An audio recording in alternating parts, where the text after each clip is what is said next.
The Georgian parliament, controlled by the ruling Georgian Dream party, overrode President Salome Zurabishvili's veto on the bill on transparency of foreign influence, and already on June the 3rd, the spokesperson of the Georgian parliament, Shalva Paposhvili, completely approved an analog of the Russian law on foreign agents. Its critics are confident that just like in Russia, the government will use it against political opposition. In turn, the ruling party claims that the law is necessary in order to stop foreign forces trying to destabilize the situation in the country. If NGOs and media want to participate in the decision-making process and influence the lives of the Georgian people by receiving funding from foreign governments, they must meet a minimum standard of transparency. The public must know who is behind each author.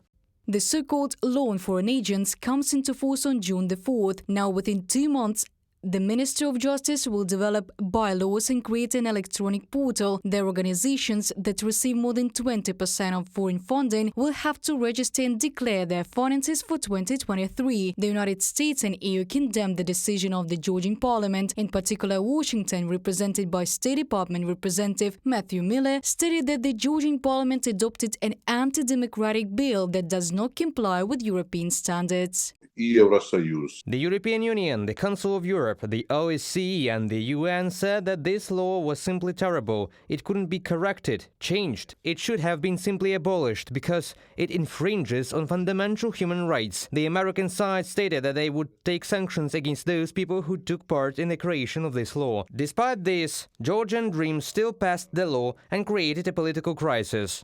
A group of Georgian NGOs is going to challenge the adopted law in the Constitutional Court. They are also preparing an appeal to the European Court of Human Rights, writes TRT. The journalists themselves are convinced that the true purpose of the bill is to limit discussions in the run-up to the parliamentary elections, which are due to take place in October. It is necessary for the entire opposition, the entire civil society to prepare for the elections. Yes, Georgian Dream passed the law on foreign agents, but it paid a huge political price. It lost 10% of its rating. And if before these events 36% of voters were ready to vote for them, now apparently they have approximately 26% of the voters. And it is very important that the decline in the ratings of the Dream continues, so that the opposition has a united front. Protests in Georgia have not eased for almost 2 months now. Tens of thousands of people take to the streets to express their protest to the actions of the authorities. To disperse the activists, the authorities are using security forces with water cannons, tear gas and rubber bullets to use against the demonstrators. The European Union and the United States have repeatedly condemned the usage of force against protesters in Georgia, but yet again the ruling authorities do not pay attention to this.